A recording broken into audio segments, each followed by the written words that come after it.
The first 3 weeks of the eruption here in Hawaii, crazy things would happen in the middle of the night. A new fissure would open up and it would threaten a new neighborhood.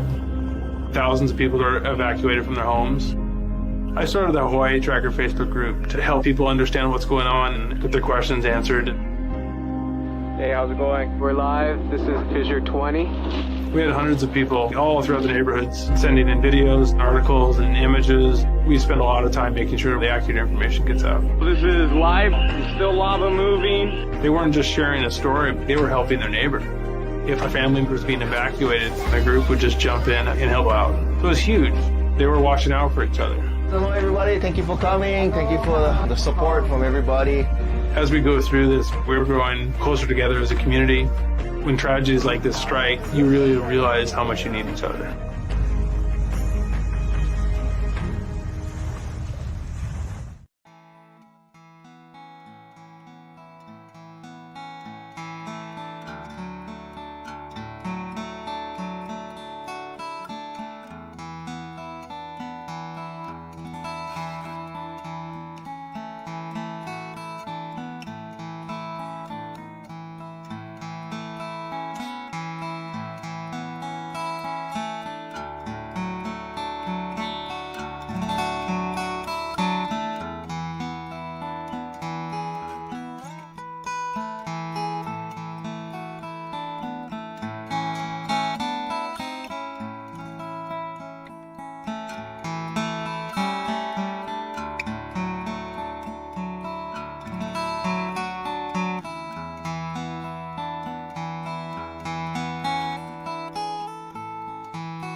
Aloha everyone, I'm geologist Philip Ong, here with Mr. Dane DuPont of Hawaii Tracker, bringing you guys another Hawaiian Volcano Tracker update. Today is Thursday, July 27th, 2023, and here we are, Dane. It's another week with not a whole lot of action on the volcano. It did start rumbling a little bit underground, but otherwise we'll, as usual, review the signals and check out what's interesting about Kilauea mountain level here. How are you doing today? Doing pretty good.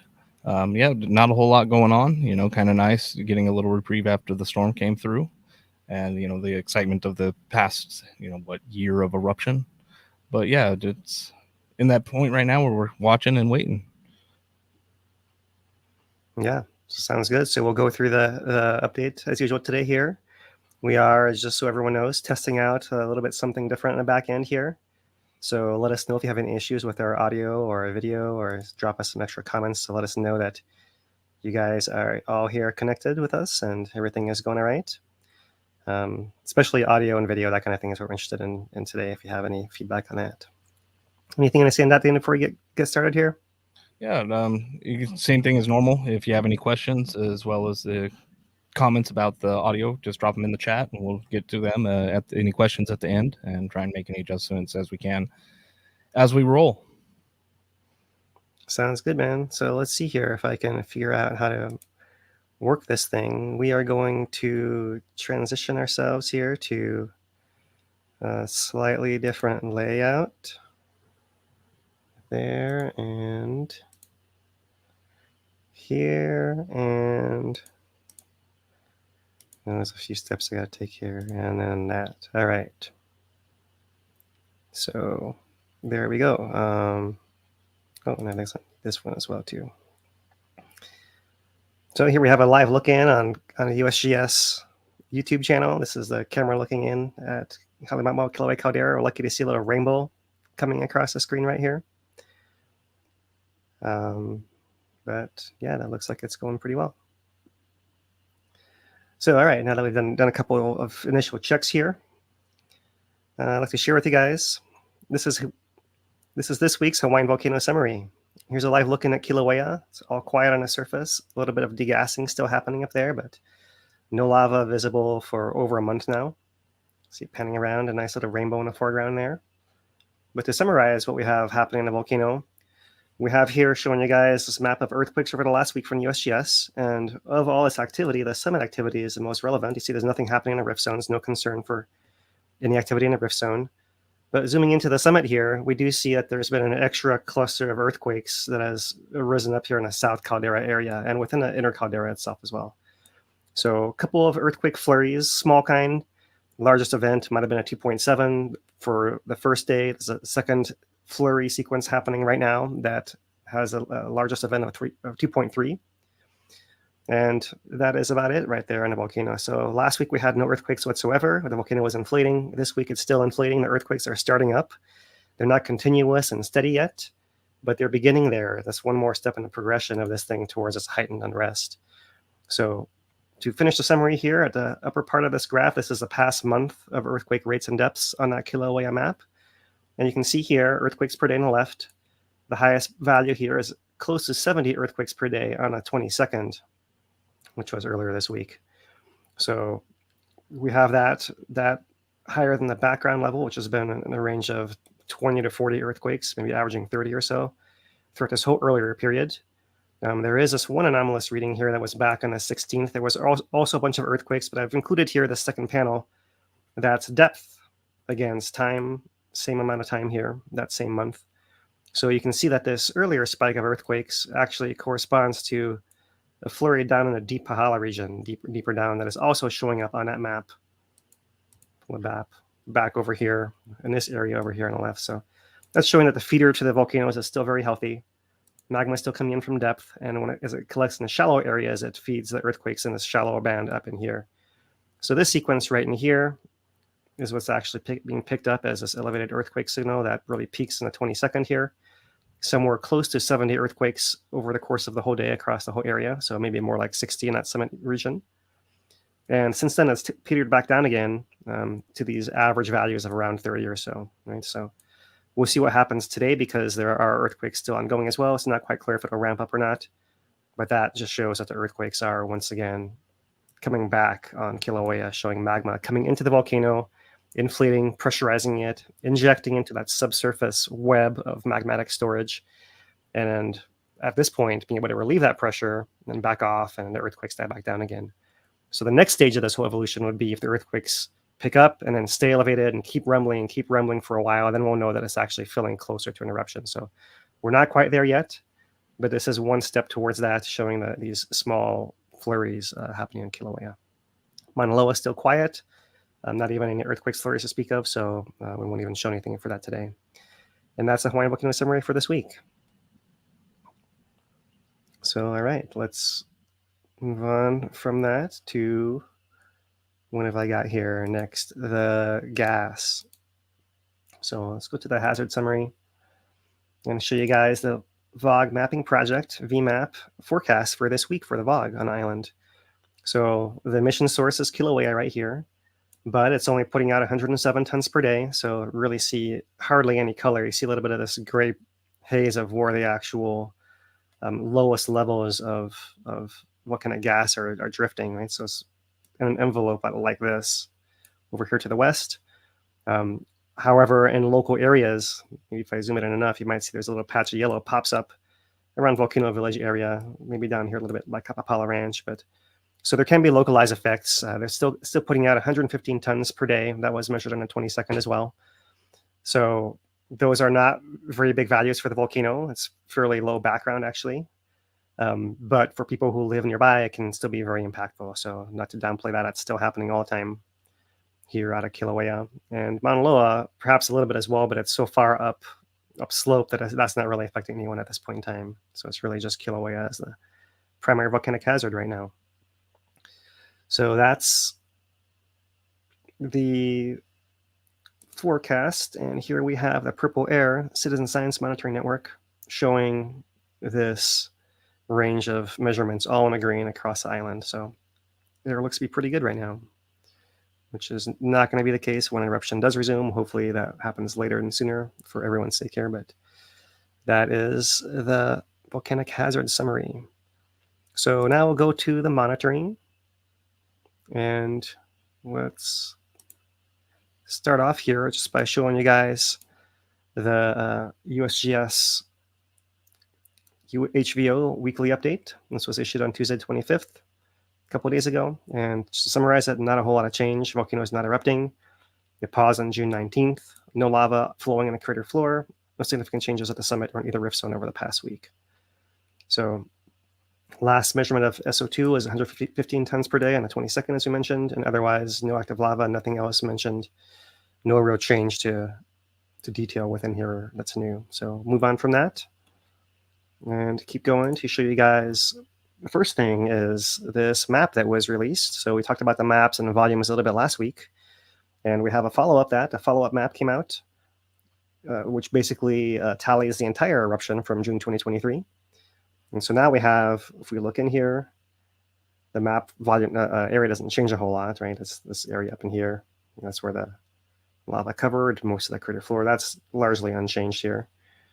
But as far as statistics, you can see that the total volume is 4.2 billion gallons. It's closer to that initial estimate we had when it was pretty frothy. And that adds it up to 15.9 million cubic meters. That's our total volume as we've been referring to it, right? So the full lava extent under 400 acres, 376, 152 hectares.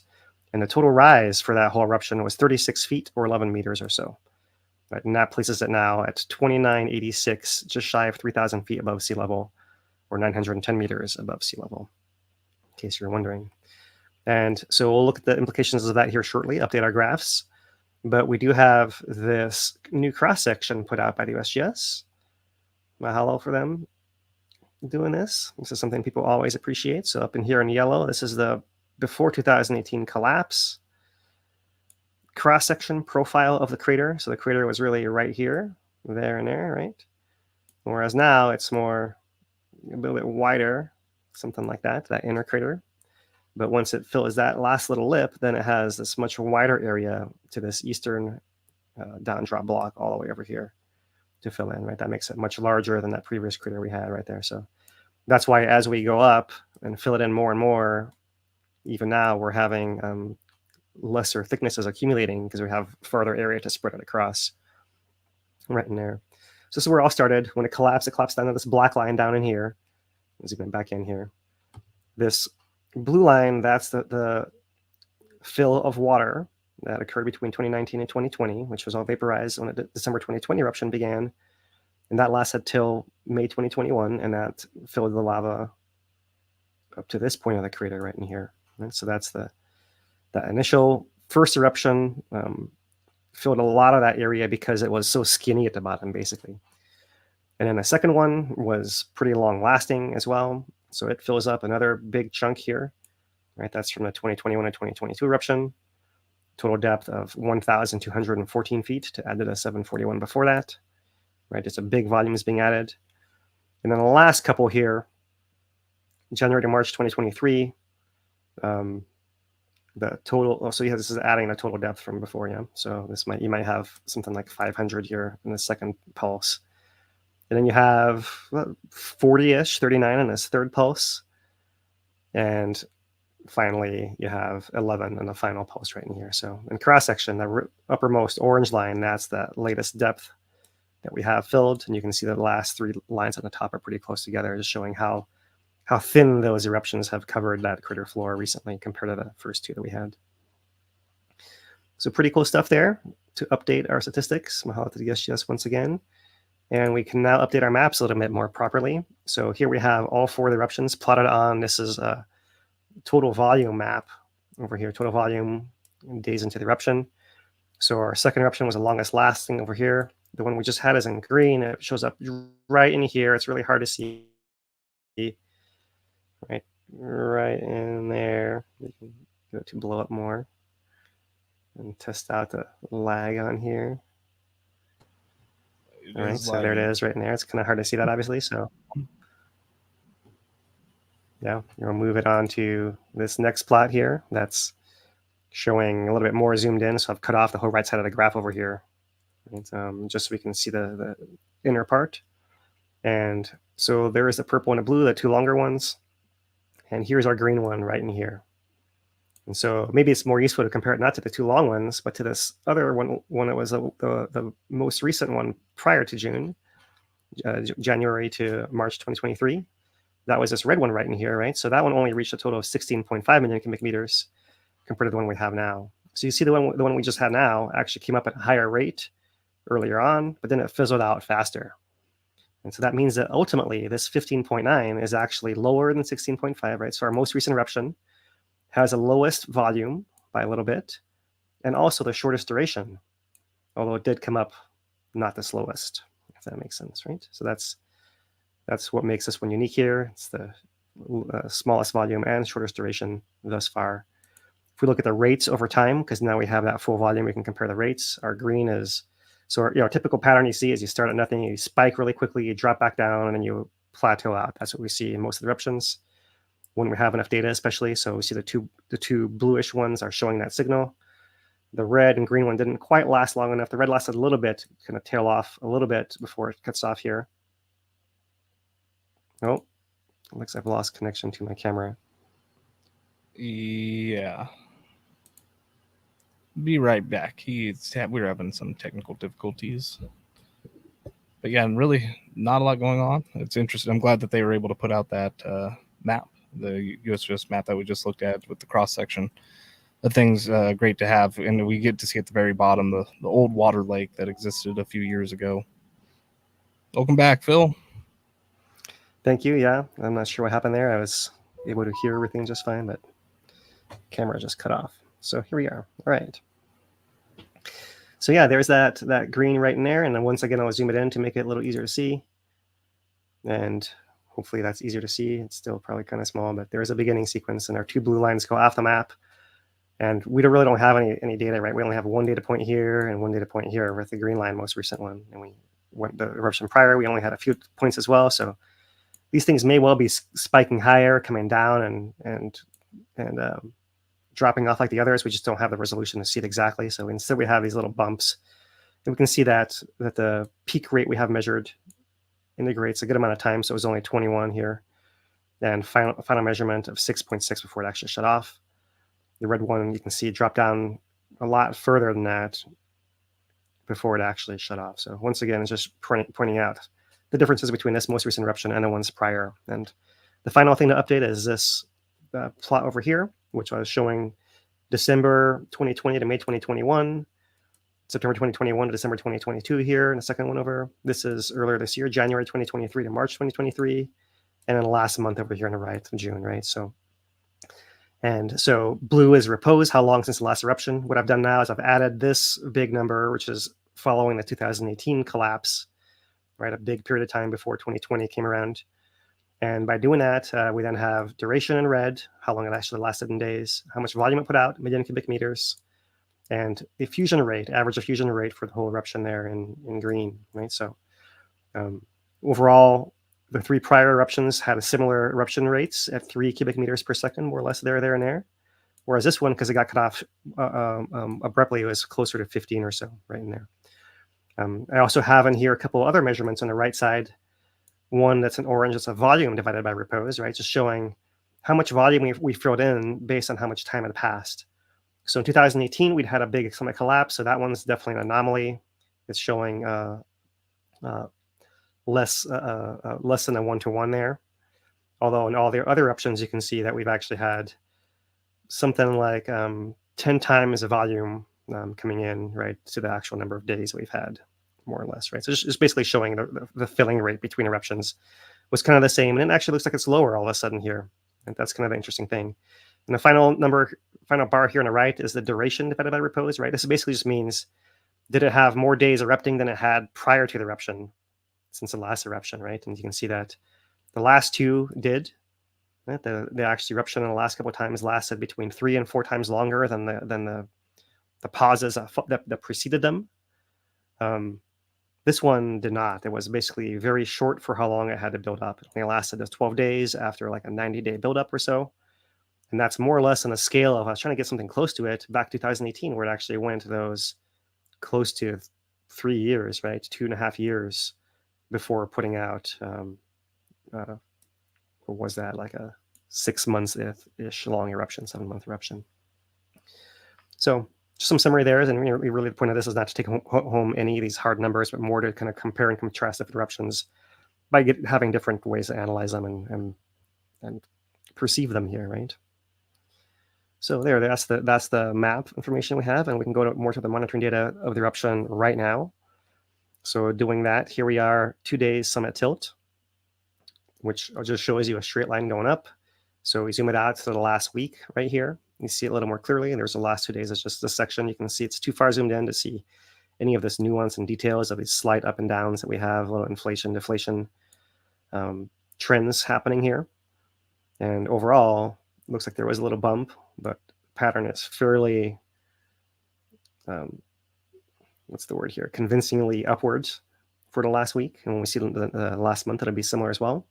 But while we're looking at the last week time period here, we'll scroll over to our lava depth, which is still showing these diurnal variations once every day, coming up to this higher level of depth and then going down to a lower level of depth and then higher, then lower. And the range here is from 402 on the graph to the lowest one is 400.6. So call it 1.5 meters or so, more or less, right?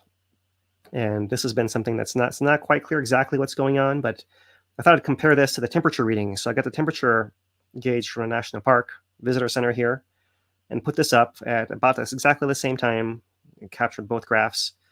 And it looks like there's a pretty good correlation there, actually. There's a little bit of a delay. You can see that as the depth is peaking on a lava lake, the temperature has already peaked, right? There's a little bit of a lag between the temperature and the depth, and it's not quite clear exactly how the temperature is affecting this measurement, whether it's really changing the rock down on the ground or whether it's just changing the instrument itself or the housing or the tripod or whatever it's on to affect that or not, right? That's not quite clear. We'll have to wait for the USGS to give us some insight on that. But it seems like otherwise pretty well correlated there.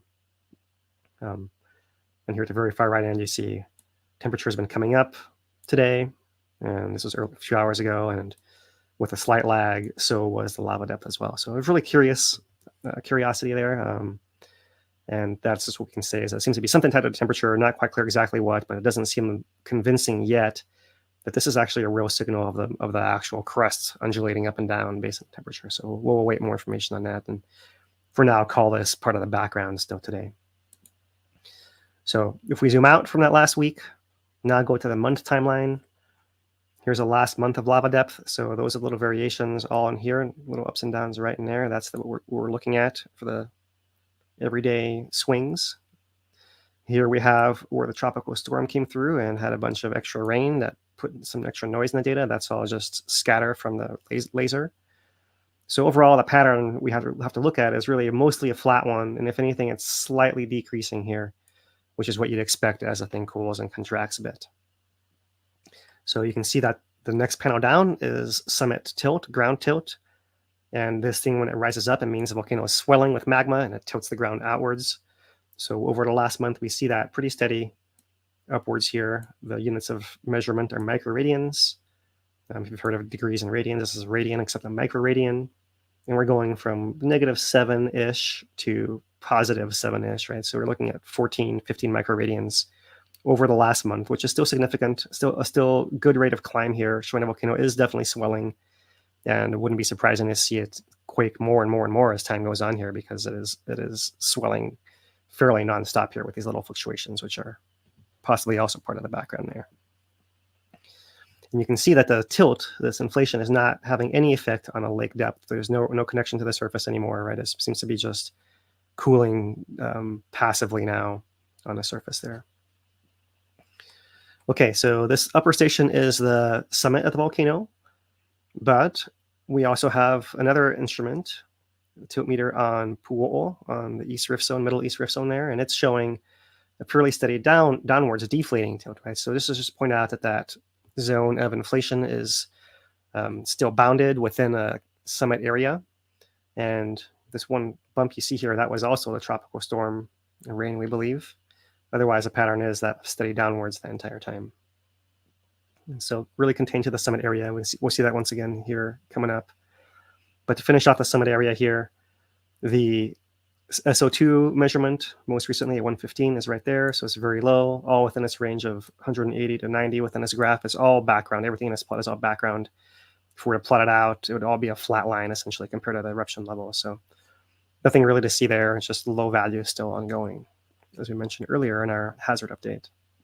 So we have one final summit measurement here before we do earthquakes, and that's GPS. So this summit GPS length north to south across the caldera is still increasing here on the right, showing that just like the tilt, the ground is tilting outwards, the volcano is also moving and swelling outwards as well. This is now a whole year-long plot, so that's why we're zoomed in so far to the right here. This was a last eruption where it was building up, and then jumped up with the eruption, and then relieved its pressure, before now rebuilding up that pressure and actually strain, pushing the sides further apart, where now they're further apart than they were before. Right, and that's the summit, and here is a rift zone showing the opposite pattern for the whole last year. Down here on the right, there's a little bit more scattered noise in the data, not quite clear what's going on, but until we see more, then we still believe that this is still a steady downward trend here. Sometimes you do have a little bit of noise like there, or you can see like in here we had something happening as well, but it ultimately didn't change this this long-term trend to have these short-term variations pop in here. So it's a little bit more of wait and see, and the inflation signal we just saw is what's more convincing than this. So that is our monitoring signals here. We will switch to the earthquakes, looking here at the USGS 1 week map as we started off during our summary. And so there it is once again, the summit pattern. And it's hard to tell how precisely these are located, but hopefully they're getting more and more precise as time goes on. And it does appear like you almost have two different lineations right there, one across that main summit caldera, another one that seems to go mostly within the south caldera, which is this upper area right here, but also seems to extend a little bit down that upper southwest rift connector right through there. That's interesting. You can see that there are a couple of earthquakes near the east rift zone, but they're actually deep underneath it. This plot is colored by depth, so blue is much deeper down than orange and red. Let me show you guys the plot here. And blue is between 20 and 40 kilometers. Orange and red is 5 kilometers and up. So those are deep down feeder ones, and otherwise what you see is offset from the rift zone. Right there, you see these south flank earthquakes still ongoing, with a couple decent sized ones here in that middle east rift zone south flank. And still that steady activity that still happens down here on the Pali, above the Pali, which is just southward of the caldera, which is why we see this adjust. In case you missed last week, we talked about this little pipe piece that exists right here between the rift zones that likes to move oceanwards as the volcano is expanding and growing, and that can cause some funny signals sometimes, some deformation, some rotation perhaps, but also all these south flank earthquakes, and then room for the magma to expand within the summit and feed this kind of pattern here. So that's all within the last week.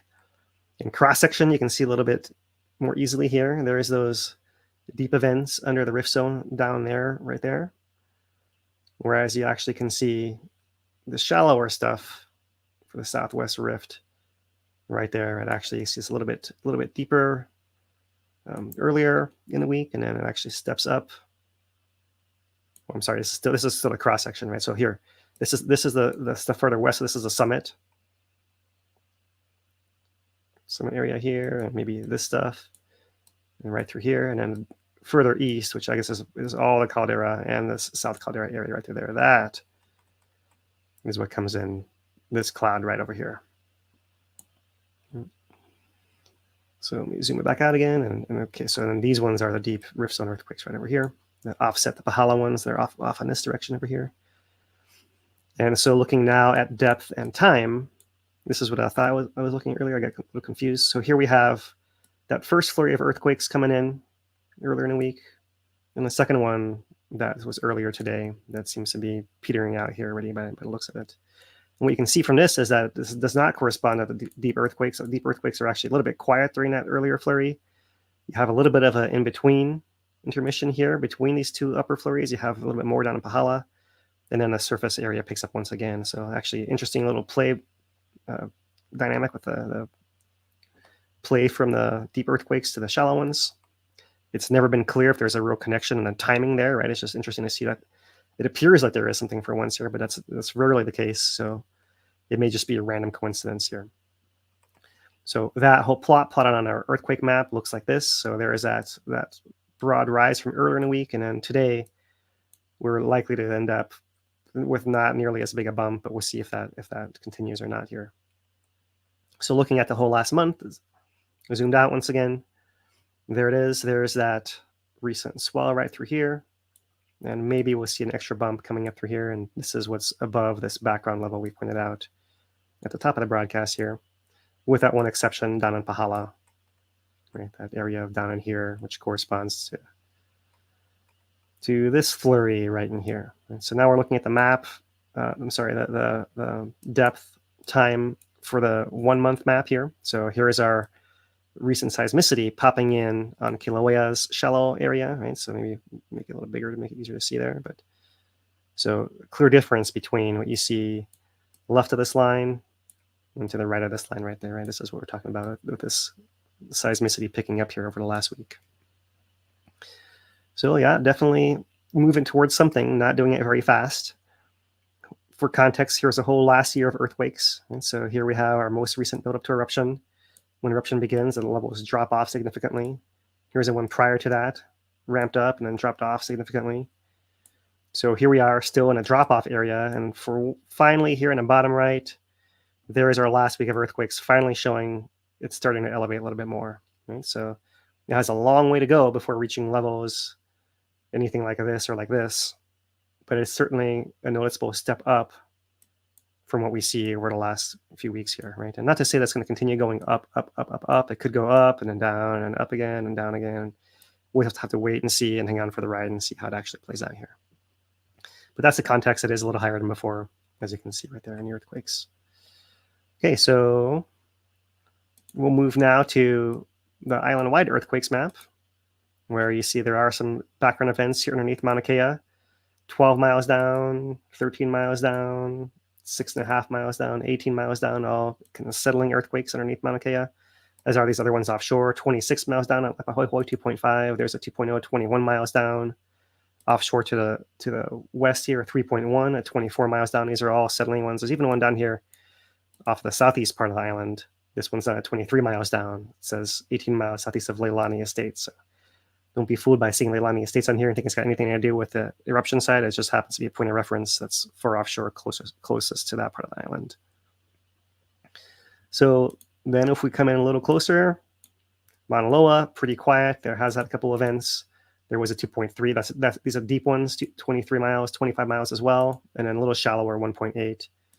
And about 14 miles down again. So we'll come to Mauna Loa earthquakes here in a little bit, but the deep earthquakes are the most interesting things still happening there. Otherwise, not a lot to talk about.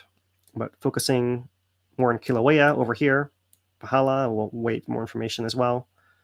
But coming into Kilauea, did want to point out that this earthquake map filters out a lot of the smaller events that pop up on the other map. So you see a little bit more of what's actually putting out the most energy of those earthquakes, right? So there is our cluster in the South Caldera right in there. And I say South Caldera because maybe you can see here, let me zoom it in some more. Right, there is the actual surface fault extent of the caldera in Kilauea. It goes around like that. Right? That's the actual, what we call the Great Caldera. And then we have that inner caldera that exists within there as well. Right? And then we have that downdrop block within that. And then we have that innermost pit within that. So it's kind of like a really deformed target here, right? With concentric rings coming out from the center. So most of it's in the south area in a fairly straight line. We have seen intrusions in this area before, so it wouldn't be unheard of to imagine some kind of crack in that direction with magma filling in from from below and then injecting it into this slightly shallower area. You do see a cluster up here by the north as well, right? So it's actually kind of lines up. It could be that there's some structure that comes along there, right? And that seems to also line up with this crack on the east part of the inner crater there. So interesting to note how that's all somewhat in line. These are deep down now. We're talking about at least half mile down. Well, that one's actually on the surface. These ones are shallower, near the surface, near sea level. But a lot of these other ones, 0.2 miles down, 0.7 miles down, 1 mile down, 0.9 miles down, 0.8 miles down. This is kind of deep down, right? So maybe not so directly connected once you consider the different depths of these events. And then over here, this last one, this is just kind of one off to the left of 1.9. Here it's half mile down. It's a deep beneath the eruption site, but close to the eruption site. And you have one over here by Kīlauea, which is 0.7 miles down. You have a little bit of a hint of it wanting to do something this way, right? It's almost like a cross here in a way. Not enough data to really draw these outer ones here, but as we see more seismicity pop up, we can maybe have an illustration where this time the magma is going in and injecting and causing the rock to quake and break a little bit as it refills. And it might be different every single eruption buildup. So we'll have to wait and see exactly how that plays out there. So that's the earthquakes for the week here. And I'll zoom back out to give you guys a comprehensive view once again. And we will move on to some observations here and show you guys some of these summit webcams, right? So just a recent view of the summit there. There's that wide inner crater all covered with lava, and you see fuming around that inner ring through there now, right? And along the edges, especially along that north and southeast side over there. That's that passive degassing still ongoing. The thermal is not showing a whole lot, right? There's a few points of heat still, but not really changing a whole lot. And the V1 camera does pan around, so you can see it moving on the live camera there and see different points of view. Like here's let's zoom into that. If it will let me there, there is that most recent southwest vent cone that exists there against the wall of the crater. But really unchanging, not really fuming a whole lot or really doing much of anything except sitting there. So noteworthy as well. And there a view from the south, S1 camera. And from the east, from the B1 camera. And there, well, maybe that one on the KE camera showing a nice rainbow there today.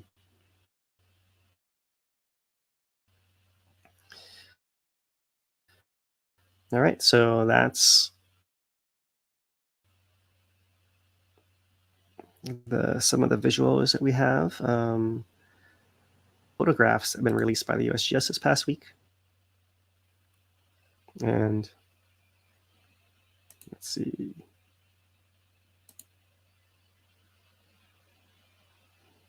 All right, so here we are.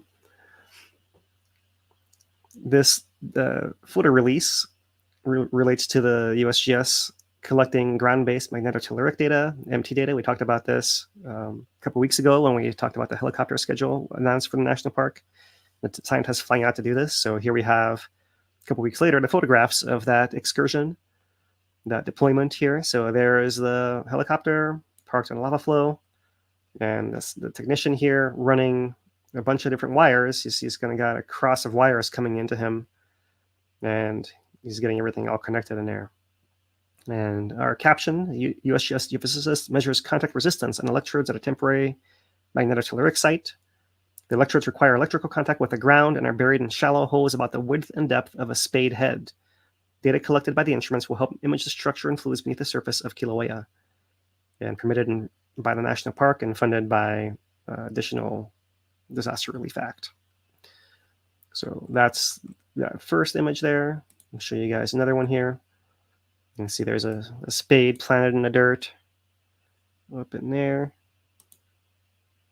Let's see what's going on here. Okay. There's a spade planted in the dirt up in there with that central gray case. This is like kind of the heart of the collection there. And there's a wire that runs over here. That's a red wire that runs down across. And it's unplugged. It's sitting over here next to the compass that's measuring the direction. And it looks like they have some other kind of digging tool here that's useful in this in there. And here they've installed their magnetometer. So here is their caption. During July, HVO staff and collaborators installed temporary instruments to collect MT data on Kilauea. At each location, electrodes, induction coil magnetometers, and data loggers are deployed for about a month. This photo shows a magnetometer in the foreground being buried in a narrow and shallow trench to minimize wind noise. The electrode is connected to a data logger located in a gray box in the background. The electrode lines run orthogonally out from the site center to distances approximately 50 meters, 164 feet. Right, so orthogonally means at right angles. So from the center, you have a big cross, and the wire is going 50 meters out, 160 feet from each location there. And it basically has the contacts on all those areas, and that's what is measuring the magnetotelluric properties there. Right, which we covered that a while ago, a long time ago. I believe that's the one that is picking up the resonance of all the thunderstorms that occur on the equator as like the kind of noise source, energy source, and then it filters through the rock and how they respond to it. It tells you a lot of stuff about what's in them and what's below them as far as fluids as well too. So here's another image coming through. The scientists in the forest. You see they've carved out a little puka, a little hole there in the leaf litter and found some actual bedrock down in there, it looks like.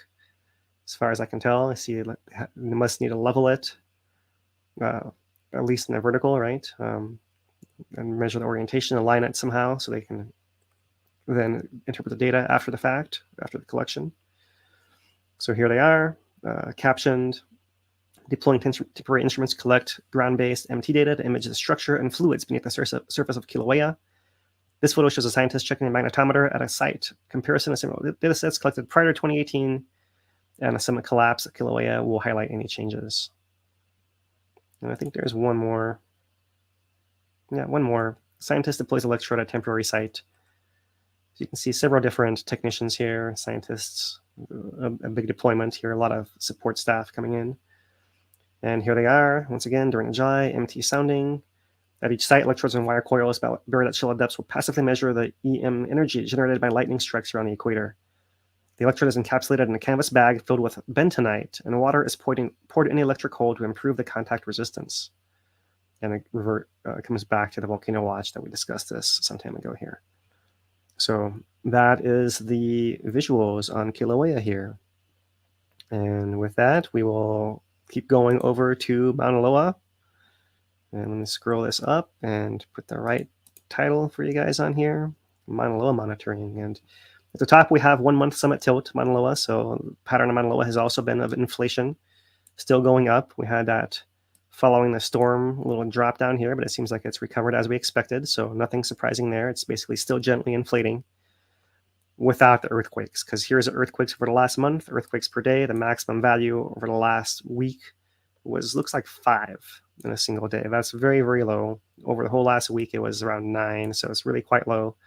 Zooming out to the last year of time, here is what preceded a prior eruption. And here we are down here in a really almost nothing's going on phase of things. Right, this is the last year. Down here is the last 5 years. So building up over the last 5 years to the eruption that we had last winter, which occurred right there. We see that our current levels are lower than anything over the last 5 years still, even though the volcano is refilling with magma at this point in time. It still has a lot of work to do to refill enough to pressurize and start quaking and cause this pattern that we're looking for right now in Kilauea, actually, to start ramping up over the next weeks and months here. On map version of Mauna Loa, here it is, Mauna Loa Summit, all spread across. But the most interesting thing, as we pointed out last week, is still happening here. There's these blue earthquakes, the blue ones, once again, colored by depth here, showing that deep, deep root of Mauna Loa, showing activity of likely magma moving through there from that deep area towards the surface eventually. Not sure how long that takes, but there it is in cross-section. There's those deep signals of Mauna Loa earthquakes directly beneath the summit with a big gap in between it, right? So we talked before about where these are near the root of the volcano, and likely it's feeding some pathway up that's after, who knows how long it takes, weeks, months, possibly longer. You might see re-injection of magma. Maybe you have more magma coming in. Maybe that something changes in the future, but that's why we'll keep our eye on Mauna Loa still, because it seems like magma is still coming in, and the pathway from deep down does seem to be open to allow it to inflate like we're seeing it there. So the last one is time, depth and time once again. So here is the the whole last month. So you see that not quite a month ago, these deep earthquakes under Mauna Loa began, and they're still continuing here. This is the last week, so looking more convincing over the last week to add to that previous week and a half that we had back in there of deep earthquakes, right? So I want to say the last time we saw something similar was 2005. Might have been a whole month or more. I'm going to say more events than this of deep earthquakes, and a lot of bigger events than this as well. And ultimately, it resulted in a big swelling of Mauna Loa. The side moved a lot. There was a huge volume that intruded as a dike, but never actually caused an eruption. So that's the other thing that can happen as well. Passively, it can keep filling and moving up, but not actually enough pressure to break that exact moment. It might take another episode and another episode of it filling and swelling and getting injected for that to actually happen. So there it is. That's Mauna Loa for us this week.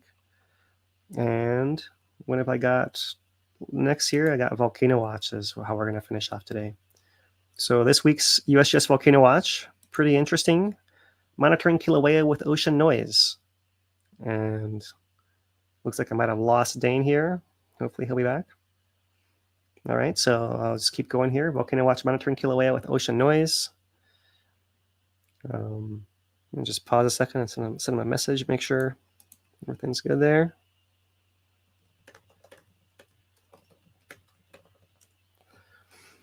All right, so monitoring Kilauea with ocean noise. Ocean swells are constantly occurring across Earth's oceans. These swells interact with the ocean crust below, creating continuous ocean noise that travels all over the Earth, including through our active volcanoes here in Hawaii. Because ocean noise signals are always being generated, scientists can use these seismic sources to identify small changes occurring in the Earth's crust over time. So this is really fascinating. So they actually start off by explaining that in climates that experience all 4 seasons, scientists have shown that ocean noise travels through these regions faster in times when snowpack is present and slower in times when the snow has melted.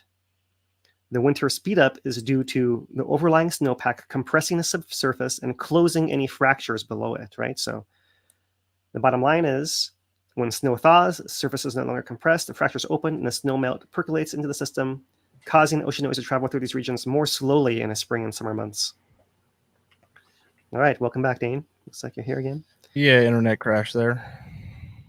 All right, well, that's a good test of our system here. We'll just keep going. Right. So the bottom line here is it's showing that when the cracks are full, the noise travels faster. When the cracks are empty, the noise travels slower, right? So then come to this figure, which is not really big enough. Let me switch it over here to show you guys a little bit more blown up. There it is, which is showing relative velocity change in percent over a short period of time, maybe 6 months or so, between the end of 2020 and the start of 2021. This is when a magma first re-erupted into Kilauea, right? So let me just step aside here and bring up this figure we showed last week as well and state that we actually had here pre-2018 collapse. It's the upper left panel. Immediate post-2018 collapse, we had a lot of void space down here in a down-drop block above this remaining magma in a magma chamber. But the key thing here really is that they saw gravity increasing between November 2018 and March 2019. So they knew magma was remobilizing upwards from that point in time, November 2018 to March 2019.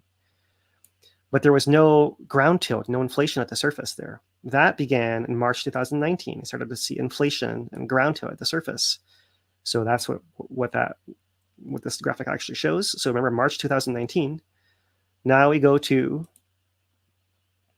October 2020, right in here, this line right here. They notice the velocity that on average hasn't been very, very changeable, starts to decrease, showing that the cracks at the surface that the ocean noise is getting through are getting closed smaller and smaller and smaller. And that pattern actually continues gradually downwards, a couple little wiggles through there. There's an intrusion occurs in early December 2020. And it steps down then, keeps going down, showing that the cracks are getting closed more and more and more. The thing is ringing like a bell. There's almost no void space in there to allow it to actually slow down that energy from moving through there. And then once an eruption begins in December 2020, right, late December, then you see that velocity change recover, right? It gets faster and faster and faster. It actually turns back over there in late January to February when we saw actually it was almost like the eruption had two pulses, right? It was interesting that we noted that from visual observations, and we actually see it. I think this might be the first time I see it in the data here, that there's two different pulses of inflation or deflation, right? Because I mean, this is inflation right there. It's kind of upside down to what we're normally looking at. Then right here is a second pulse, and then it gets relieved during this last tail here. This actually ends prior to the eruption ending as well, so we don't see the tail end of this. Just a little case study of that one window in time. But just to recap there, right? As far as how things progress, after a collapse, it can take, looks like 6 months for the magma to start moving back into the pore space. Right? It took, after that, another 6 months for it to start showing inflation on the ground, March 2019.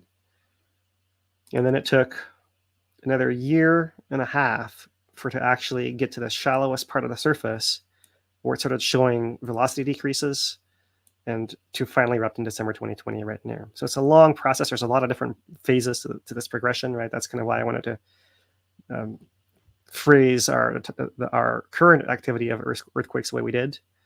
And just put it in the context here. We'll come back to this in a minute, but just to finish off the Volcano Watch article here. The figure shows the changes propagation of speed of ocean noise signals, red filled circles from September 2020 and February 2021. Positive values indicate a speed up in propagation speed of ocean noise, and negative indicates a slowdown. The black bar around each red circle indicates uncertainty in a relative velocity change measurement. So there's a little bit of uncertainty there as well. So that's basically what they say here. There's no point in reading everything to you guys again. We just talk through the different changes, right? September to mid October 2020, the velocity was fairly constant, decreased by early December. At that point, earthquake and ground formation patterns indicated a small intrusion had occurred. By mid-December 2020, the velocity of ocean noise traveling through the summit decreased even more, indicating the continued invasion of magma into the volcano. And finally, in December 2020, eruption began 9:30 p.m. Following the onset, a significant dramatic increase in propagation speed of the ocean noise signals observed. So, and then after it begins, it deflates. As the volcano deflates, all those cracks that are open, so the magma is pushing up, it's causing little cracks to open up. And so as it deflates, all that swelling comes back down, the cracks close back up, and the speed increases back again. So this is interesting here how they end it here. The example demonstrates how monitoring changes in ocean noise velocity could potentially be used to aid in forecasting volcanic activity. HVO scientists are working to better understand this process and apply it as a real-time monitoring tool at both Kilauea and Mauna Loa volcanoes. So really interesting. Once you have the actual algorithm to process the data, then you can do this with your live signal, and that's what they're working on. So that'll be really interesting. Hopefully that'll end up on a web someday, and we can all follow along with that as well, because it's one more signal to take the step, one step, left foot, left foot towards an eruption of the volcano or an intrusion as it sometimes occurs someday there. So that is all of the Volcano Watch here. And I thought just a couple last things to mention. One is that just this last map and last earthquake plot, I should say. This is earthquakes per week back from January 2020 to December 2020 right here. So during that same period of time, right, that year and a half of, we had seen inflation prior to this back in 2019. Earthquake counts are pretty high as well. You see this kind of elevated background all through here. Right, and they said it was October that they saw the signal changing, right? So where is it once again? October 2020, right through there. And correspondingly, that's around when we see the earthquakes starting to increase as well, right there, right? So interesting how that went. And comparing it to what we see now, we have a lot of earthquakes. We're still down, like coming into one of these. And so we still have to get to this level and to even get to that next level before we erupt. And that could all happen in a lot shorter period of time, but this shows you how many more steps we actually have to go through to get there. So that's the Volcano Watch this week, and we'll end it with our community corner. And only a couple of things to mention today. One is just the July events at the National Park. The Culture Festival happened this past weekend. Almost 1,000 people turned out. That's awesome. So we still have rescheduled for August the Don Swanson talk about legacy of science on Wikahuna at HVO. And we have Saturday, August 12th at Wikahuna Talk as well. And that's all we have here scheduled as far as talks on Kilauea for the remainder of July, which is not a whole lot of it, right? However, I did want to also highlight here, there's an event happening in Volcano this weekend outside the National Park. It's the 4th annual Experience Volcano Festival.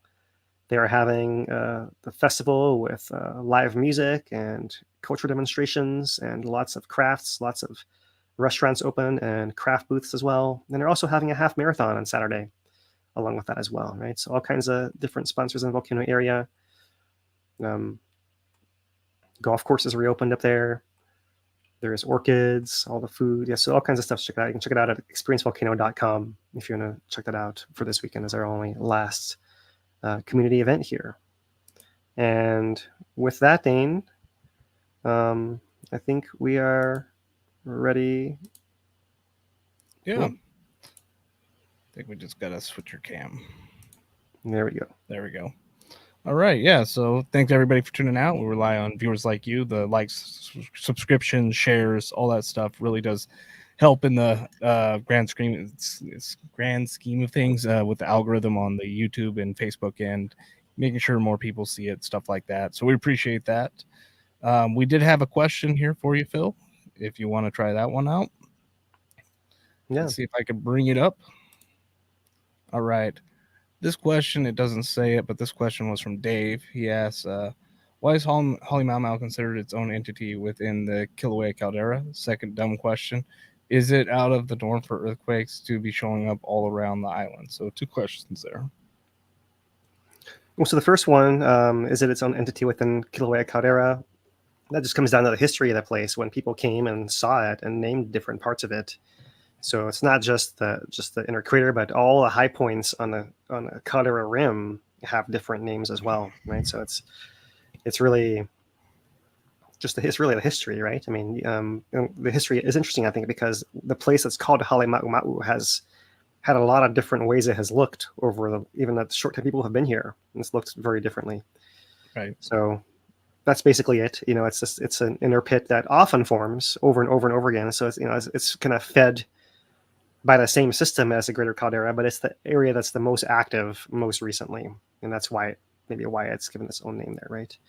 Kilauea Iki is given its own name. It's a little bit of a separate area from the main caldera as well, but it hasn't erupted since 59, but kind of a similar thing. It might have its own little region of activity within the greater caldera. And caldera is pretty big, so you can give these little areas their own names as well, especially if they have high points and valleys and other features that are going to be named within it as well.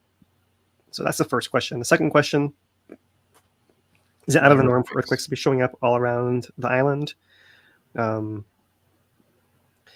with somewhat shallow depths on occasion. Somewhat shallow depths is that's okay. I mean, you're more looking for, flurries of shallow earthquakes. If you're looking for anything volcanic, you can have, like the ocean crust is thick, right? So if you're going to have an adjustment due to settling, it might happen at the base of it, but also could happen near the top of it. It's like moving a pile of books or magazines. You might have more sliding at the bottom and at the top than you might have in the middle, kind of thing. Right. So you can have the shallower ones. Deeper ones are more likely to occur. As far as seeing them all, that many on a map in 1 week, that might just be a random act here this week. We don't always see quite that many, but there are times we see more than others, and the island's moving all at once. And it's not only is it moving with the Pacific plate to the northwest, it's also deforming and rebalancing itself with the volcanoes moving and expanding and sliding and erupting and all of that as well. So when you have something propagates far enough that one part of that, like to call it like a big waterbed almost, one part of that big waterbed starts moving, then it can set things off. You can have another part moving, and kind of ripple its way across with a settling effect. Right. Not out of the norm. They can happen in more flurries like this as well. But it's not, I can't even call it a flurry because they're all spread out all over the place. But in kind of, pulses maybe. I add a little bit on that one. Yeah, by all means. There's a few different types of earthquakes that like I put them into buckets essentially, just to make it simple. So you have the ones that are directly related to volcanic activity. Think of the ones directly under Hale Mau Mau, the Mauna Loa Summit, back before it erupted. Directly related to magma chamber and the intrusion of magma, right? Then you have stuff that's kind of related, but not exactly, like the movement of the south flank, right? It impacts, but it's not exactly the same thing. But you have those signature of earthquakes. Then you have the deep Pahala earthquakes, which are also related, but not exactly what we're looking for in terms of like the shallow earthquakes coming to the surface, lava eruption style. These are deeper. So those are 3 types, and then the fourth one would be the flexure earthquakes, the lithospheric earthquakes. Basically, the island's fat and sits down, and it makes earthquakes occasionally. And the depths of these, they have ranges that they're most probable within, but they can get out of those ranges occasionally, right? They're the most likely range, but you can still have like a one that's just slightly outside the range. That's not uncommon. But yeah, those are like just the types, that I know the seismologists would be cringing because they have like all these different sub-denominations, but I'm like, for common people, if you can put them in, if you can think of those 4 buckets, essentially, you're probably ahead of the game. Yeah, thanks for that take, Dane. It's useful for sure. And yeah, is that it? We have one last question there. Yeah. Are you running in the marathon? I know I'm not. No, I am not. No, marathons have never quite been my thing. I've liked long distance as hiking, but never really so much for running. I used to play soccer, so chasing a ball is more my style for running. So I used to when they ran a marathon, all like before the whole caldera collapsed, that the full marathon used to go around the full caldera on a crater trail, right? That was really cool. So I early on, when I was still with the USGS volunteer, I would also volunteer for the marathon and just hike out there and give people water, just help them. In that way, that's more fun to me, to hike out and just watch everyone go by and I stay still. Right. So there's my version of marathon. So, or unless I'm chasing the ball, which is why I'm enjoying the World Cup happening right now. So down in Southern Hemisphere there. All right. Well, that does it for questions. Thanks everybody for turning out. We will be back next week unless something happens. Thursday, 5 p.m. and we might have a little bit of an announcement coming. So we do definitely have an announcement coming. We have a big announcement coming. Right. Try to downplay it there. A big announcement coming. We're trying to switch things up a little bit here, and yeah, we'll look forward to you guys joining us next week. All right. Yep, that does it for me. Mahalo, Dane. So from Hawaii Tracker, he's Dane DuPont. Don't worry, you're over there. I'm Philip Ong. Hello, everybody.